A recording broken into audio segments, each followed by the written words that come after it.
Hello students, welcome back to the channel the students corner. तो हम लोगों ने फर्स्ट वीडियो में देखा था कि वेक्टर क्या होता है एंड वेक्टर का मैग्नीट्यूड जो है वो हम कैसे निकाल सकते हैं। उसके बाद हम लोगों ने देखा कि वेक्टर के कितने टाइप्स होते हैं। अच्छा, एक चीज़ जो हम एक्सरसाइज 10.1 स्टार्ट करने के पहले पढ़ने वाले हैं वो है कि स्केलर क्वांटिटीज़ और वेक्टर क्वांटिटीज में कैसे हम लोग पहचानेंगे कि कौन सी चीज वेक्टर है और कौन सी स्केलर। सो स्टार्ट करते हैं। तो बच्चों देखो, फिजिकल क्वांटिटीज कितने टाइप्स की हो सकती हैं। तो भाई फिजिकल क्वांटिटीज दो तरीके की होती हैं। एक तो आपका होता है वेक्टर क्वांटिटी और दूसरा होता है स्केलर क्वांटिटी। ठीक है, तो उसमें भी देखते हैं हम लोग कि कैसे कैसे पहचानेंगे कि वेक्टर क्वांटिटी है या फिर कोई चीज स्केलर क्वांटिटी है। ठीक है, तो देखो वेक्टर क्वांटिटी में मैग्नीट्यूड तो होता ही होता है। ठीक है, मैग्नीट्यूड होता है, उसके साथ में डायरेक्शन भी होता है। उसमें साथ में क्या दिया होता है, डायरेक्शन भी दिया होता है। जबकि स्केलर क्वांटिटीज में सिर्फ और सिर्फ मैग्नीट्यूड हमें मालूम होता है। ठीक है, अब हम लोग कुछ एग्जांपल्स देखेंगे। मान लो मैं आपका ये वेट ले लो और मान लिया कि आपका वेट जो है वो 20 kg है। तो ये 20 आपका मैग्नीट्यूड है। तो यहाँ पर ये 20 क्या है, आपका मैग्नीट्यूड है। पर क्या इसमें डायरेक्शन भी है? क्या कभी हम लोग ये तो नहीं बोल सकते ना कि हमारा वेट 20 kg नॉर्थ वेस्ट में है, हमारा वेट 20 kg अप डाउन है, या हमारा वेट 20 kg साउथ में है। तो क्या कभी भी वेट के साथ में हम डायरेक्शन भी बताएंगे क्या? नहीं। इसका मतलब कि वेट में हमें सिर्फ और सिर्फ क्या मिलता है, तो वेट में हमें सिर्फ और सिर्फ मैग्नीट्यूड दिखाई देता है, जैसा कि हम यहाँ पर देख पा रहे हैं 20 kg। तो अब बचाओ बच्चों कि इसमें अगर सिर्फ और सिर्फ हमारे पास मैग्नीट्यूड है तो ये वेक्टर क्वांटिटी होगी या स्केलर क्वांटिटी होगी?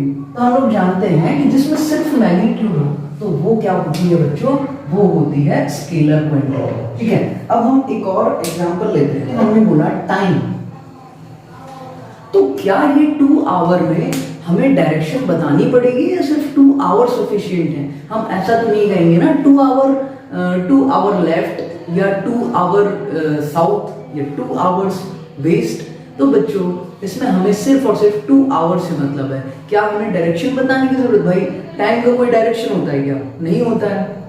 सो दैट मीन्स अब आप लोग बताओ कि टाइम कैसी क्वांटिटी होगी। तो बच्चों टाइम जो होगी इसमें सिर्फ और सिर्फ मैग्नीट्यूड हमें पता चल रहा है, और मैग्नीट्यूड होता है इसीलिए कैसी क्वांटिटी होगी, स्केलर क्वांटिटी होगी बच्चों, स्केलर क्वांटिटी होगी। अब देखो इसके अलावा अब हम लोगों को देखनी है कि जैसे मैं फोर्स की बात करता हूँ, किसकी बात कर रहे हैं लोग, फोर्स की, और फोर्स में मैंने लिखा 5 न्यूटन। अब मुझे बताओ कि क्या ये स्केलर क्वांटिटी है या फिर वेक्टर क्वांटिटी है?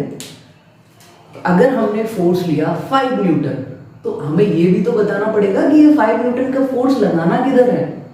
भाई मैं तुमसे बोल दूं कि तुम्हें 5 न्यूटन का फोर्स इस बॉक्स पे लगाना है, तो तुम अब देखो, जैसे मान लो एक बॉक्स दिया मैंने आपको, ये हमने एक बॉक्स ले लिया और मैंने आपसे कह दिया कि इस पे 5 न्यूटन का फोर्स लगा देगा। इस साइड से हम फोर्स लगाते हैं 5 न्यूटन का, तो ये बॉक्स कहाँ चला जाएगा, इधर डिस्प्लेसमेंट होगा इसका, इस साइड। इसी बॉक्स पर इस साइड से 5 न्यूटन का फोर्स लगाएं तो ये बॉक्स उठ करके इस साइड आ जाएगा, यानी ये लेफ्ट साइड में आ जाएगा। कहने का मतलब ये है कि 5 न्यूटन का फोर्स आपको किस साइड लगाना है ये भी बताना पड़ेगा। दैट मीन्स कि हमें इसके साथ में डायरेक्शन भी बतानी पड़ेगी, यानी 5 न्यूटन टू वेस्ट, या यहाँ पर आप कुछ भी ले सकते हो, 5 newton to the left, 5 newton to the right, यानी डायरेक्शन बताना पड़ेगा। तो इस वजह से ये जो फोर्स होगा वो कैसी क्वांटिटी होगी बच्चों, ये होगी हमारे पास वेक्टर क्वांटिटी, क्योंकि इसमें हमें मैग्नीट्यूड के साथ साथ डायरेक्शन भी बतानी पड़ती है। So this is vector quantity. तो आप इसको नोट कर लीजिए। अब कुछ एग्जांपल्स हम और देखेंगे वेक्टर एंड स्केलर के।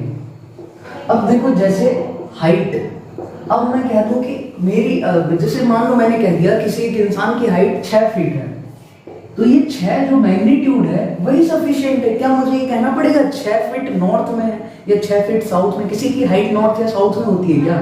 नहीं होती है। सो दैट मीन्स कि इसमें सिर्फ और सिर्फ मैग्नीट्यूड है, यानी ये कैसी क्वांटिटी होगी, स्केलर क्वांटिटी होगी। और और डिस्प्लेसमेंट से निकल कर क्या आता है, वेलोसिटी। सो वेलोसिटी भी वेक्टर क्वांटिटी है। वेलोसिटी से क्या निकल के आता है, एक्सेलरेशन। सो एक्सेलरेशन भी हमारी वेक्टर क्वांटिटी है। यहां पर देखो, अगर डिस्टेंस की बात करते हैं तो डिस्टेंस तो लेंथ होती है ना भाई, डिस्टेंस लेंथ होती है, जैसे 6 मीटर, तो ये तो स्केलर हो गई।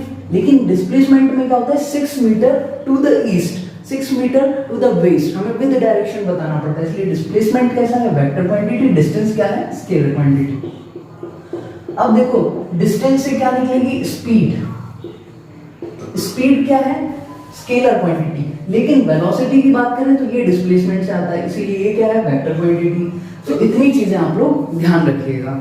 अब हम लोग चलते हैं एक्सरसाइज 10.1 की तरफ। सो जो फर्स्ट क्वेश्चन है वो क्या है, represent graphically a displacement of 40 kilometre 30 east of north. एक 40 किलोमीटर की डिस्प्लेसमेंट हमें दिखानी है ग्राफिकली, जो कि क्या हो, नॉर्थ से ईस्ट की तरफ 30 डिग्री का एंगल बनाए। अब देखो वर्ड देखना, डिस्प्लेसमेंट बोला तो उसके साथ में हमें डायरेक्शन भी दी है। अगर डिस्टेंस होती तो डायरेक्शन नहीं होती। सो इसका मतलब डिस्प्लेसमेंट जो है वो वेक्टर क्वांटिटी है। ठीक है, अब यहाँ पर देखते हैं, हमने एक बढ़िया से क्या किया, चारों साइड्स को नोट डाउन कर लिया। फिर हमने क्या करना था, देखो एक 40 किलोमीटर की डिस्टेंस को ग्राफिकली रिप्रेजेंट करना है। ठीक है, ये तो हम कर देंगे। 30 डिग्री ईस्ट ऑफ नॉर्थ, मतलब नॉर्थ के ईस्ट में 30 डिग्री पे, तो नॉर्थ का ईस्ट कहाँ बनेगा, ये तो है नॉर्थ, और नॉर्थ का ईस्ट होगा इस साइड, नॉर्थ का ईस्ट इस साइड क्या होगा, नॉर्थ का ईस्ट, ये नॉर्थ ये ईस्ट, तो इस साइड बनेगा। ठीक है, सो यहाँ पे हमें 30 डिग्री का एंगल बनाना है। सो हमने ये एक इस तरीके की लाइन खींची जो कि 30 डिग्री का एंगल बना रही थी, और इसको मैग्नीट्यूड क्या बता दिया, 40 किलोमीटर मैग्नीट्यूड बता दिया यहाँ से यहाँ तक का। यहाँ पर ये क्वेश्चन नंबर 1 क्लियर है, तो होप आप लोग को अच्छे समझ आया होगा। अब हम लोग चलेंगे क्वेश्चन नंबर 2 की तरफ, आप इसको नोट कर लीजिए। हाँ, तो अब हम लोग क्वेश्चन नंबर 2 देखेंगे। सो क्वेश्चन नंबर 2 क्या है, classify the following measures as scalar और वेक्टर। मतलब हमें इन क्वांटिटीज में से स्केलर और वेक्टर्स डिसाइड करके बताना है कि कौन सी चीज़ स्केलर है एंड कौन सी क्वांटिटी वेक्टर है। सो देखते हैं question number 1। Question number first क्या है इसका, 10 kg। अब ये बताओ kg क्या है, kg होता है वेट, और वेट कैसा होता है, हमने अभी देखा था, वेट होता है स्केलर क्वांटिटी। क्योंकि वेट में डायरेक्शन तो नहीं होता ना कि 40 kg वेट है मेरा नॉर्थ की साइड, ऐसे तो नहीं बोलते ना, 40 kg है तो 40 kg है। अब ऐसे थोड़ी बोलेंगे 40 kg है नॉर्थ में वेट, मेरा वेट क्या है 40 kg नॉर्थ में, ऐसा तो बोल नहीं सकते हम लोग। सो वेट क्या होता है, स्केलर क्वांटिटी। और ऐसे भी यहाँ पर देखो आपको क्लियरली मैग्नीट्यूड दिख रहा है, डायरेक्शन है क्या कहीं, अगर डायरेक्शन नहीं है तो आप बताओ पहली क्वांटिटी कैसी होगी, स्केलर, स्केलर क्वांटिटी। अब हम सेकंड देखते हैं, तो सेकंड में क्या बोला, 2 metre north west, 2 metre north west, तो 2 मीटर का डिस्प्लेसमेंट है। अब देखो डिस्टेंस होता अगर डायरेक्शन नहीं होती तो, हमारे पास देखो क्या है, ये मैग्नीट्यूड तो है 2 मीटर का, लेकिन इसके साथ में डायरेक्शन भी तो है नॉर्थ वेस्ट। तो जब मैग्नीट्यूड और डायरेक्शन दोनों होंगे तो कैसी क्वांटिटी होगी, वेक्टर क्वांटिटी होगी। तो बच्चों ये जो सेकंड वाली जो है ये कैसी होगी, वेक्टर क्वांटिटी। क्यों, क्योंकि इसमें डायरेक्शन भी है।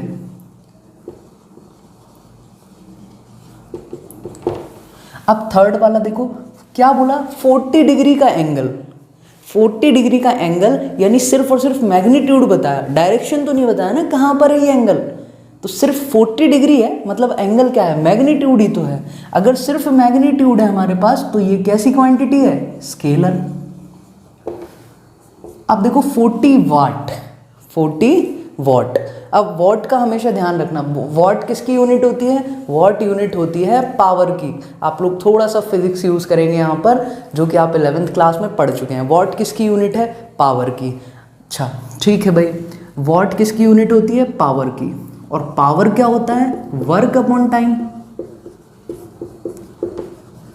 तो देखो वर्क भी कैसी यूनिट होती है, स्केलर, एंड टाइम भी क्या है, स्केलर। तो पावर भी कैसी होगी, स्केलर क्वांटिटी होगी। सो दैट मीन्स ये 40 वॉट भी कैसी क्वांटिटी है, स्केलर क्वांटिटी है। आप लोग 11th फिजिक्स यहाँ पर थोड़ा सा यूज करेंगे कि वॉट जो है वो किसकी यूनिट होती है, पावर की, ठीक है। एंड पावर क्या होता है, वर्क अपॉन टाइम। सो इसका मतलब है कि वर्क भी स्केलर, टाइम भी स्केलर, तो पावर भी कैसी होगी, स्केलर। यानी कि ये 40 वॉट कैसा होगा, स्केलर। और देखने पर भी हमें समझ आ रहा है कि 40 सिर्फ मैग्नीट्यूड ही तो है, डायरेक्शन तो नहीं दिया ना किस साइड है। सो दैट मीन्स ये स्केलर क्वांटिटी है। अब हम देखते हैं 10 टू द पावर -19 कूलम। तो कूलम किसका यूनिट है, तो कूलम जो यूनिट है वो होता है चार्ज की यूनिट। और चार्ज कैसी क्वांटिटी होती है, चार्ज होती है स्केलर क्वांटिटी, क्योंकि सो यहाँ पर आपका जो ये 10 टू द पावर -19 कूलम है, ये भी कैसी क्वांटिटी होगी, स्केलर।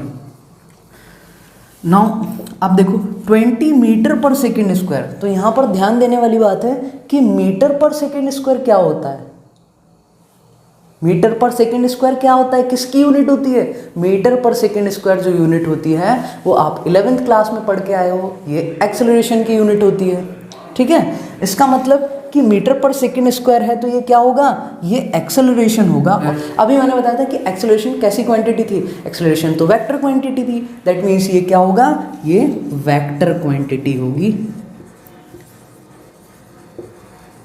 कैसी क्वांटिटी होगी, वेक्टर क्वांटिटी होगी, ठीक है। सो आप लोग होप आप लोग को सेकंड क्वेश्चन भी समझ आ गया होगा, बहुत ही ज़्यादा इजी है, आप इसको नोट कर सकते हैं, ठीक है। दोबारा देख लेते हैं, 10 kg सिर्फ मैग्नीट्यूड है और kg क्या होता है, वेट की यूनिट, और वेट तो स्केलर होता है। तो ये क्या है, स्केलर क्वांटिटी है।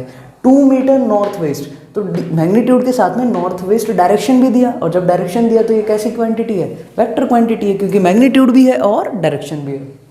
थर्ड में 40 डिग्री, तो 40 डिग्री क्या होता है, 40 डिग्री एक एंगल होता है जो कि जिसका सिर्फ मैग्नीट्यूड है, एंगल का कोई डायरेक्शन तो है नहीं। सो ये कैसी क्वांटिटी होगी, ये स्केलर क्वांटिटी होगी ना। Again 40 what. अब यहाँ पर ये ध्यान देना है कि वॉट किसकी यूनिट होती है, तो वॉट यूनिट होती है पावर की। अच्छा, अब फिजिक्स में हम लोग पढ़ के आए हैं 11th क्लास में कि पावर क्या होता है, पावर होता है वर्क अपॉन टाइम, और वर्क कैसी यूनिट, स्केलर, तो टाइम भी कैसी यूनिट, स्केलर, तो ये पावर भी कैसी यूनिट होगी, स्केलर, यानी कि ये भी क्या बन जाएगा, scalar quantity. Now 10 to the power -19 coulomb. अब ये देखो कूलम किसकी यूनिट है, कूलम चार्ज की यूनिट है, और चार्ज कैसा होता है, चार्ज स्केलर क्वांटिटी, क्योंकि सिर्फ और सिर्फ मैग्नीट्यूड पर डिपेंड करता है। नाउ अगेन 20 मीटर पर सेकेंड स्क्वायर। सो मीटर पर सेकेंड स्क्वायर किसकी यूनिट होगी, मीटर पर सेकेंड स्क्वायर एक्सेलरेशन की यूनिट है। तो यहाँ पर ये एक्सेलरेशन तो मैंने अभी बताया था कि वेक्टर क्वांटिटी है, सो दैट मीन्स ये वेक्टर क्वांटिटी है। तो आप लोग इसको नोट कर लीजिए। फिर अब हम देखेंगे क्वेश्चन नंबर 3। सो अब हम लोग देखेंगे क्वेश्चन नंबर 3। क्वेश्चन नंबर 3 क्या है, classify the following as scalars and vector quantities. हमें बताना है इनमें से कौन सी क्वांटिटी स्केलर हैं एंड कौन सी क्वांटिटी वेक्टर हैं। सो देखो हम लोगों ने देखा टाइम पीरियड। अब भाई टाइम पीरियड मतलब 4 आवर्स, 6 आवर, 20 सेकेंड्स। क्या इसमें डायरेक्शन का यूज़ होता है, बिल्कुल नहीं होता। हम ऐसा तो नहीं बोलते ना 2 आवर लेफ्ट या 2 आवर साउथ वेस्ट, हम सिर्फ बोलते हैं 2 आवर। दैट मीन्स इसमें सिर्फ मैग्नीट्यूड का काम। इसका मतलब कि टाइम पीरियड कैसा है, स्केलर क्वांटिटी है। सो हम लोग ये चीज़ें पहले भी देख चुके हैं, तो हम लोग डायरेक्टली लिखेंगे टाइम पीरियड कैसा है, स्केलर क्वांटिटी है, पहले भी पढ़ चुके हैं हम इसी लेक्चर के अंदर। सो ये स्केलर क्वांटिटी होगी। Now come for the next question, distance. Again distance मतलब 40 किलोमीटर, 30 किलोमीटर, 20 किलोमीटर, इसमें कहीं पर भी डायरेक्शन नहीं आती। अगर डायरेक्शन आ गई तो वो डिस्टेंस नहीं रहता, वो हो जाता है डिस्प्लेसमेंट। तो डिस्प्लेसमेंट नहीं पूछा आपसे, पूछा डिस्टेंस स्केलर, डिस्प्लेसमेंट होता तो वेक्टर, क्योंकि उसमें डायरेक्शन भी आती है। पर डिस्टेंस कैसा होगा, डिस्टेंस स्केलर क्वांटिटी होगी, scalar quantity. Now come the force. तो फोर्स को हमने पहले ही समझा था और बहुत अच्छे तरीके से समझा था कि फोर्स अगर मैं बोलूँगा 6 न्यूटन तो मुझे बताना पड़ेगा कि 6 न्यूटन फोर्स किस साइड लगाना है मुझे बॉक्स पर। यानी कि अगर डायरेक्शन भी बतानी पड़ेगी, यानी मैग्नीट्यूड और डायरेक्शन दोनों हैं, और मैग्नीट्यूड और डायरेक्शन दोनों हैं, इसका मतलब ये वेक्टर क्वांटिटी है। सो फोर्स कैसी बन जाएगी बच्चों, वेक्टर क्वांटिटी।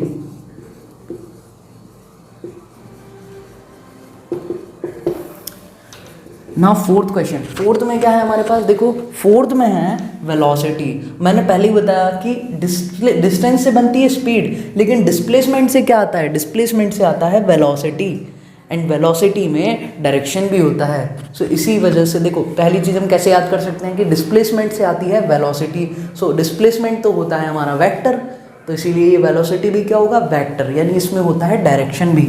सो वेलोसिटी क्या कैसी क्वांटिटी हो जाएगी, वेक्टर क्वांटिटी, क्योंकि ये किससे आई है, ये डिस्प्लेसमेंट से आती है। डिस्टेंस से कौन आता है, स्पीड, इसलिए स्पीड कैसी होती है, स्पीड होती है स्केलर, लेकिन डिस्प्लेसमेंट होती है वेक्टर, और डिस्प्लेसमेंट से बनती है वेलोसिटी। सो वेलोसिटी भी कैसी होती है, vector quantity. Now fifth question देखो क्या है, वर्क डन। तो वर्क डन हम पहले ही समझ चुके हैं, आप दोबारा से उसको देख सकते हैं। इसके पिछले वाले क्वेश्चन में वर्क डन कैसी क्वांटिटी है, ये स्केलर क्वांटिटी है, ठीक है। और देखो भाई वर्क डन का फॉर्मूला क्या होता था, हम लोग 11th क्लास की फिजिक्स में आप लोगों ने पढ़ा होगा। वर्क डन होता था फोर्स इनटू डिस्प्लेसमेंट। फोर्स कैसी कैसे कैसे कैसी होती है भाई, फोर्स वेक्टर इनटू डिस्प्लेसमेंट कैसा, ये भी वेक्टर। और हमने देखा था कि जब भी दो वेक्टर्स का डॉट प्रोडक्ट कराते हैं तो हमेशा क्या आता है, स्केलर क्वांटिटी। सो इसीलिए इनका डॉट प्रोडक्ट कराने पर क्या आएगा, स्केलर। दैट मीन्स कि वर्क डन कैसी क्वांटिटी है, स्केलर क्वांटिटी है। So hope question number third भी आपको क्लियरली समझ आ गया होगा। अब हम लोग बढ़ेंगे क्वेश्चन नंबर फोर्थ की ओर, नोट कर लीजिए। अब देखो, अब हम लोग देखेंगे क्वेश्चन नंबर 4। तो क्वेश्चन नंबर 4 क्या है, इन फिगर 10.6, आपकी बुक में एक फिगर होगा 10.6, और जो कि यहाँ पर भी मैंने बना दिया है, आइडेंटिफाई द फॉलोइंग वेक्टर्स। तो उस फिगर में देख के हमें बताना है कि कोइनिशियल वेक्टर कौन कौन है, इक्वल वेक्टर कौन है, और कोलिनियर बट नॉट इक्वल कौन कौन है। सो ये हमारे पास डायग्राम है, ठीक है। यहाँ पर देखो ए वेक्टर यहाँ से यहाँ तक है, डी वेक्टर यहाँ से यहाँ तक है, सी वेक्टर यहाँ से यहाँ है, और बी वेक्टर यहाँ से यहाँ पर है। अब हम लोग चलते हैं क्वेश्चन नंबर 4 का फर्स्ट क्वेश्चन देखते हैं। तो क्या बताना है हमें, क्वेश्चन नंबर 1 में हमें दिखाना है कोइनिशियल वेक्टर कौन से हैं, और हम लोग कोइनिशियल वेक्टर्स तो पढ़ के आए हैं। देखो कोइनिशियल का मतलब, को का मतलब सेम, इनिशियल का मतलब स्टार्ट, मतलब ऐसे दो पॉइंट जिनका स्टार्टिंग पॉइंट सेम हो, ऐसे वेक्टर्स जिनका स्टार्टिंग पॉइंट सेम हो वो कोइनिशियल होंगे। तो देखो यहाँ पर मैं देख पा रहा हूँ कि देखो यहाँ पर इसका टर्मिनल पॉइंट है, इसका स्टार्टिंग है, मतलब अलग अलग हो गए। इसका टर्मिनल है, इसका स्टार्टिंग है, ये अलग हो गए। यहाँ से ये भी स्टार्ट हो रहा है ए वेक्टर, और यहीं से डी वेक्टर भी स्टार्ट हो रहा है। तो ये दोनों का सेम पॉइंट है, दोनों का सेम स्टार्टिंग पॉइंट है। तो को इनिशियल वेक्टर क्या होंगे भाई, को का मतलब सेम, इनिशियल मतलब स्टार्ट। तो जिनके स्टार्टिंग पॉइंट सेम हो वो को इनिशियल वेक्टर है। तो ऐसे कौन से वेक्टर हैं, ए एंड डी। सो हम लोग लिख देंगे ए एंड डी। कोइनिशियल वेक्टर्स कौन कौन से हैं, ए वेक्टर एंड डी वेक्टर। क्यों, क्योंकि इनका स्टार्टिंग पॉइंट सेम है। ए वेक्टर का भी स्टार्टिंग पॉइंट यही है, डी वेक्टर का भी स्टार्टिंग पॉइंट यही है, ठीक है। सो होप आप लोग समझ पा रहे होंगे भाई, है ना। अब हम सेकंड क्वेश्चन देखते हैं। सेकंड क्वेश्चन में क्या है हमारे पास, इक्वल वेक्टर्स बताने हैं। अब भाई इक्वल वेक्टर क्या होते हैं, हम लोगों ने देखा था कि इक्वल वेक्टर्स ऐसे वेक्टर्स होते हैं जिनका मैग्नीट्यूड भी सेम होता है और उनकी डायरेक्शन भी सेम होती है। तो भाई हमें ऐसे वेक्टर ढूंढने हैं जिनका मैग्नीट्यूड सेम हो और डायरेक्शन सेम हो। तो क्वेश्चन में दिया है कि एक स्क्वायर बॉक्स है, स्क्वायर बॉक्स है मतलब चारों साइड से इसकी लेंथ इक्वल होगी, यानी कि मैग्नीट्यूड इक्वल होगा, ठीक है। तो हम सिर्फ ये और देख लो कि डायरेक्शन भी इक्वल हो। तो देखो इस वेक्टर की डायरेक्शन क्या है, यहाँ से यहाँ की साइड।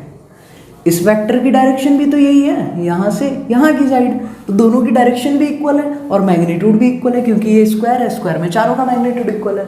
सो इक्वल वेक्टर्स क्या होंगे, जिनका मैग्नीट्यूड भी इक्वल हो और डायरेक्शन, हमने ढूंढ लिया इन दोनों का डायरेक्शन इक्वल है। इसका भी डायरेक्शन ये है, इसका भी डायरेक्शन ये है, ठीक है। तो डायरेक्शन सेम है, यानी इक्वल वेक्टर्स किनको बोल सकते हैं हम, vector D and B.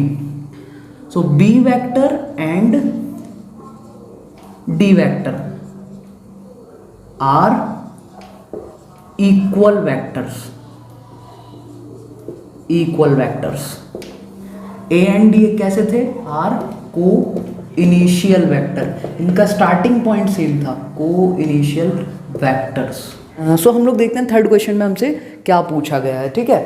So third question में बोला है कि हमें ऐसे वेक्टर ढूंढने जो कि कोलिनियर हों बट इक्वल नहीं होने चाहिए, कोलिनियर बट नॉट इक्वल, ऐसे वेक्टर्स हमें ढूंढने। कोलिनियर हो, कोलिनियर का मतलब जहाँ भी कोलिनियर देखो वहाँ पैरेलल लाइंस को याद कर लेना, ठीक है। सो यानी हमें ऐसे ढूंढने कि जो पैरेलल हो बट इक्वल ना हो, ठीक है। अब देखो मैग्नीट्यूड तो सबका इक्वल है क्योंकि स्क्वायर बॉक्स है, तो डिफरेंस कौन क्रिएट करेगा? इक्वल नहीं बनाने का काम करेगी डायरेक्शन। तो हमें ऐसा ढूंढना है कि जो पैरेलल तो हो पर डायरेक्शन उनकी अलग हो।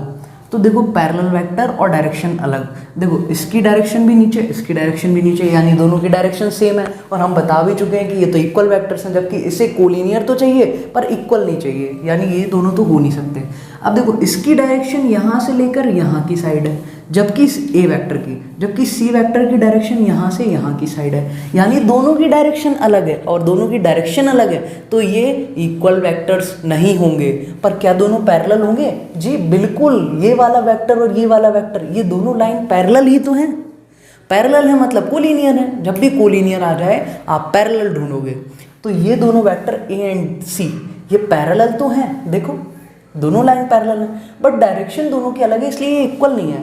सो हमसे क्या पूछा था? कोलिनियर मतलब पैरेलल बट नॉट इक्वल, तो हमें मिल गए A vector and C vector are collinear, क्योंकि पैरेलल तो हैं, देखो ये और ये पैरेलल है, बट नॉट इक्वल। इक्वल क्यों नहीं है? क्योंकि इनकी डायरेक्शन जो है वो अलग है, इसकी डायरेक्शन यहाँ है, उसकी डायरेक्शन यहाँ है, और दोनों की डायरेक्शन अलग है, तो ये इक्वल वेक्टर नहीं हो सकते। सो होप आप लोग फोर्थ क्वेश्चन भी बहुत अच्छे से समझ गए होंगे। अब हम लोग चलेंगे अपने लास्ट क्वेश्चन, जो कि 10.1 का लास्ट क्वेश्चन है, क्वेश्चन नंबर 5। आप इसको नोट कर लीजिए। सो बच्चों अब हम लोग देखेंगे क्वेश्चन नंबर 5। क्वेश्चन नंबर 5 क्या कहता है? Answer the following questions as true and false. Answer the following as true and false. So देखो यहाँ पर ट्रू एंड फॉल्स हमें बताना है कि कौन से ट्रू हैं एंड कौन से फॉल्स हैं। तो देखो A and minus A R collinear. क्या ए वेक्टर और माइनस ए वेक्टर कोलिनियर हैं? तो बिल्कुल देख लेते हैं हम लोग। देखो ए वेक्टर मान लिया हमने, ये क्या है? ए वेक्टर है, ठीक है। अब दूसरा वेक्टर क्या है? माइनस ए, यानी है तो ए लेकिन माइनस लगा है। माइनस का मतलब क्या हो गया? माइनस का मतलब है कि उसकी डायरेक्शन अलग है, यानी ये अभी भी इसका मैग्नीट्यूड तो ए है लेकिन डायरेक्शन अलग है। माइनस ए का मतलब क्या हो गया? ए की डायरेक्शन अगर इधर से इधर है तो माइनस ए की डायरेक्शन यहाँ से यहाँ होगी, उल्टी होगी। तो क्या ये दोनों कोलिनियर हैं? तो ये जरा देख के बताओ। कोलिनियर मतलब पैरेलल, बिल्कुल कंफ्यूज नहीं होना, जहाँ भी कोलिनियर दिखे आपको पैरेलल ढूंढना है। तो क्या ये दोनों लाइंस पैरेलल हैं? बिल्कुल पैरेलल हैं, सिर्फ डायरेक्शन अलग है। इसकी डायरेक्शन यहाँ है, इसकी डायरेक्शन यहाँ है, लेकिन ये दोनों लाइंस कैसे हैं? पैरेलल हैं। तो पैरेलल है, इसका मतलब कोलिनियर है। सो पहला वाला क्या होगा हमारा? ट्रू। सेकेंड क्वेश्चन देखो क्या है? टू कोलिनियर वेक्टर्स, यानी दो parallel vectors are always equal in magnitude. क्या दो वेक्टर जो पैरेलल होंगे क्या हमेशा उनका मैग्नीट्यूड भी इक्वल होगा? चेक कर लेते हैं। मैंने एक वेक्टर लिया यहाँ से यहाँ तक और जिसका मैग्नीट्यूड 2 मीटर हो गया, ठीक है। एक वेक्टर है, कोई ए वेक्टर मान लो, इसका मैग्नीट्यूड है 2 मीटर। अब मैं इसके पैरेलल एक और वेक्टर लेता हूँ, तो ये इसके पैरेलल हो गया और इसका मैग्नीट्यूड हो गया भैया 4 मीटर। भाई ये है 2 मीटर और ये है 4 मीटर, तो दोनों कोलिनियर तो अभी भी है ना। कोलिनियर का मतलब पैरेलल, तो दोनों कोलिनियर तो अभी भी हैं, लेकिन क्या इनका मैग्नीट्यूड बराबर है? नहीं है। सो इसका मतलब ये क्या बोल रहे हैं? Two collinear vectors are always equal in magnitude. तो क्या दो पैरेलल वेक्टर्स का मैग्नीट्यूड हमेशा इक्वल होगा? नहीं होगा। हमने चेक किया, ये दोनों वेक्टर्स, ये दोनों लाइन पैरेलल हैं, पर क्या इनके मैग्नीट्यूड बराबर है? नहीं।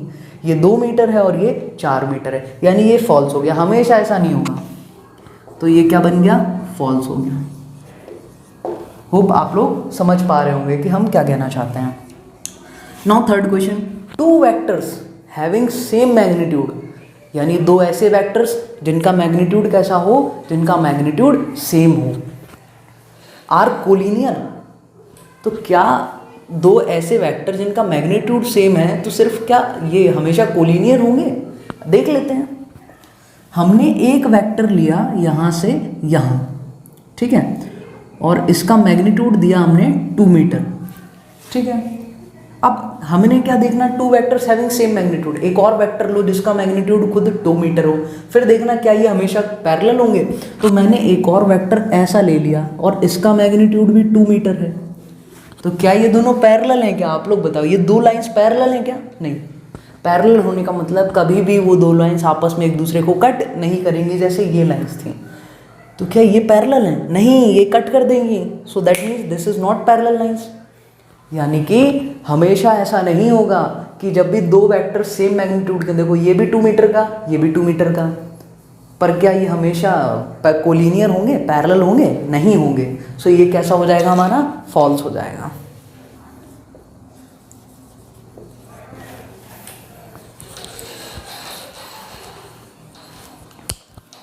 अब देखो फोर्थ क्वेश्चन क्या है बच्चों हमारे पास।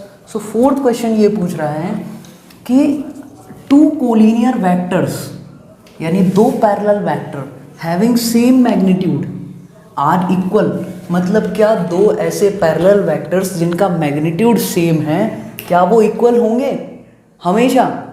चेक कर लेते हैं।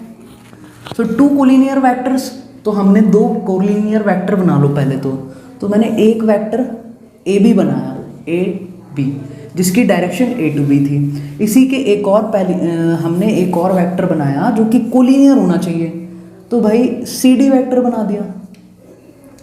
लेकिन इस सी डी वेक्टर की डायरेक्शन उल्टी कर दी इससे। अभी भी ये दोनों कोलिनियर है ना, ठीक है। फिर क्या बोला? हैविंग सेम मैग्नीट्यूड, इसका मतलब कि मैग्नीट्यूड सेम कर दो। तो ठीक है भाई, हमने वो भी कर दिया। ये भी 2 मीटर, ये भी 2 मीटर, तो ये भी 2 कर दिया, इसका मैग्नीट्यूड भी 2 कर दिया। तो two vectors having same magnitude, तो देखो दो वेक्टर हो गए, A B vector and C D vector, जिनका मैग्नीट्यूड भी सेम आ गया। ये इसका भी 2 है, इसका भी 2 है, आर इक्वल। तो इक्वल होने के लिए क्या चाहिए? मैग्नीट्यूड भी सेम होना चाहिए एंड डायरेक्शन भी सेम होना चाहिए। लेकिन इसकी डायरेक्शन ए टू बी है और इसकी डायरेक्शन डी टू सी है। अभी भी दोनों कोलिनियर हैं, दोनों पैरेलल हैं और दोनों का मैग्नीट्यूड भी इक्वल है, लेकिन पर दोनों की डायरेक्शन अलग है, इसीलिए ये इक्वल नहीं है। यानी कि ये जो सिचुएशन थी, ऐसा हमेशा नहीं हो सकता। तो ये क्या हो जाएंगे? ये फॉल्स हो जाएगा। क्या हो जाएगा? फॉल्स। होप आप लोगों को एक्सरसाइज 10.1 अच्छे से समझ आ गई होगी। काफ़ी हेल्दी एक्सरसाइज है ये ऑब्जेक्टिव्स के लिहाज से। सो अगर आप लोगों ने वीडियो को एंजॉय किया है, आप लोगों को चीज़ें समझ में आई हैं, तो वीडियो को लाइक कीजिए, शेयर कीजिए, और अगर आप लोगों ने चैनल को अभी तक सब्सक्राइब नहीं किया है तो चैनल को सब्सक्राइब कीजिए। सब्सक्रिप्शन के पास में बेल आइकन होगा, उसको दबा दीजिएगा, उससे वीडियोस की नोटिफिकेशन आपके पास तुरंत पहुंच जाएगी। Thank you so much, have a nice day. फिर मिलेंगे नेक्स्ट वीडियो में।